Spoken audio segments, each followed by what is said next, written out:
माँ भारती को नमन, माँ सरस्वती को नमन। प्यारे बच्चों, आपका इस क्लास में बहुत बहुत अभिनंदन। आज कक्षा 8 हिंदी चैप्टर फर्स्ट है, जिसका नाम है ध्वनि। इसके राइटर सूर्यकांत त्रिपाठी निराला जी हैं, जो प्रकृतवाद के कवि माने जाते हैं। तो प्यारे बच्चों, हम कविता को देखते हैं। अभी न होगा मेरा अंत, अभी अभी ही तो आया है मेरे वन में मृदुल बसंत। अभी न होगा मेरा अंत, हरे हरे ये पात, डालियां कलियां कोमल गात, मैं ही अपना स्वप्न मृदुल कर फेरूंगा निर्दित कलियों पर। जगह एक प्रत्युष मनोहर, पुष्प पुष्प से तंद्रा लस खींच लूंगा मैं, अपने नवजीवन का अमृत सहर्ष सींच दूंगा मैं।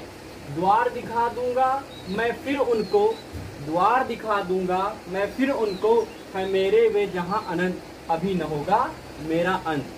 तो प्यारे बच्चों, इसमें कवि इसका सारांश यही है कि कवि कहता है कि अभी अभी तो मैं आया हूँ, यानी अभी अभी मेरी युवा अवस्था ही है, यौवन अवस्था ही है, अभी ज़्यादा उम्र का तो है नहीं, तो इतनी जल्दी मेरा अंत नहीं होने वाला है। तो देखते हैं बच्चों, अभी न होगा मेरा अंत, अभी अभी ही तो आया है मेरे वन में, वन यानी जंगल, मृदुल, मृदुल का मतलब होता है कोमल, वसंत, वसंत एक मौसम का नाम है, इस मौसम में बहुत सारे पुष्प खिलते हैं। अभी न होगा मेरा अंत, अभी न होगा। कवि कह रहा है कि मेरे वन में, मेरे मन में अभी अभी कोमल वसंत आया हुआ है, इस वजह से अभी मेरा अंत नहीं होगा, अभी अभी ही तो आया है, यानी अभी तुरंत ही, थोड़ी देर पहले ही या थोड़ी समय पहले ही मेरे वन में मृदुल वसंत आया हुआ है, यानी युवा अवस्था आई हुई है, इस वजह से अभी मेरा अंत नहीं होने वाला है। अगली पंक्ति देखते हैं बच्चों।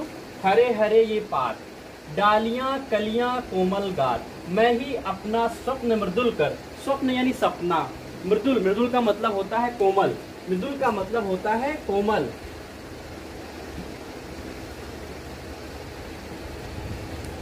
ये शब्दार्थ है, मृदुल माने कोमल, कर, कर का मतलब होगा प्यारे बच्चों हाथ। हरे हरे ये पात, डालियां कलियां कोमल गात, मैं ही अपना स्वप्न मृदुल कर, गात यानी शरीर। ये जब बसंत होता है उस समय हर जगह हरियालियां रहती है, हरियाली रहती है, तो हरे हरे ये पात, हर जगह हरे हरे पत्ते दिखाई देते हैं, डालियां जो होती हैं, नई नई डालियां आती हैं, कलियां खिलती रहती हैं, पुष्पित होती रहती हैं, और मैं ही अपना स्वप्न मृदुल कर फेरूंगा निर्दित कलियों पर, जगह एक प्रत्युष मनोहर। तो यहाँ कवि कह रहा है, जो यौवन अवस्था में है, जो युवा सोए हुए हैं, उनको मैं अपने मृदुल कर यानी कोमल कोमल हाथों से उन कलियों के ऊपर क्या करूंगा, अपने हाथ को फेरूंगा।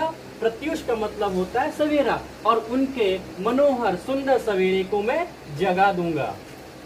फिर आगे देखते हैं, पुष्प पुष्प से तंद्रा लस खींच लूंगा मैं।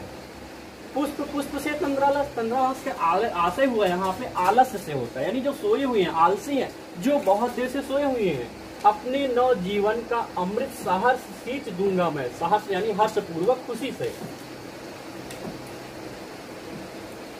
हर्ष या खुशी।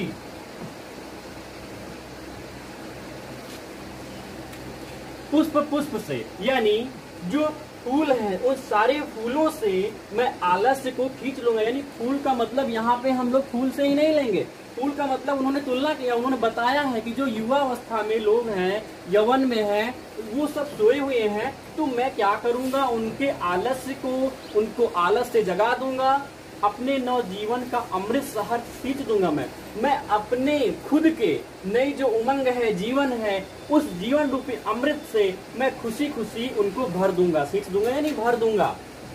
द्वार दिखा दूंगा मैं फिर उनको, है मेरे वे जहां अनंत, अभी न होगा मेरा अंत। जहां का मतलब एक तरीके संसार होता है, अनंत, अनंत मैंने जहां कोई चीज इनफाइनाइट, यानी उसकी कोई सीमा नहीं है। द्वार दिखा दूंगा मैं फिर उनको, जो सोए हुए हैं, जो अपने गोल के लिए सक्षम नहीं है, यानी उनको अपने, उनका लक्ष्य क्या है वो सब उनको पता भी नहीं है, तो उनके लिए मैं द्वार खोल दूंगा, यानी उनको मैं दिखा दूंगा है मेरे वे जहां आनंद। मेरा संसार बहुत विस्तार है जिसकी कोई सीमा नहीं है, और अभी न होगा मेरा अंत, मेरा अंत अभी होने वाला नहीं है। इस प्रकार से हम इस कविता के भावार्थ को समझ लिए हैं। अब इसमें से जो क्वेश्चन बनते हैं आप लोग उनको घर से करके आइएगा। ये आपके NCERT आपके बुक का पहले चैप्टर का ये सारांश रहा, भावार्थ रहा। इसको आप लोग समझ गए होंगे, आशा करते हैं। धन्यवाद।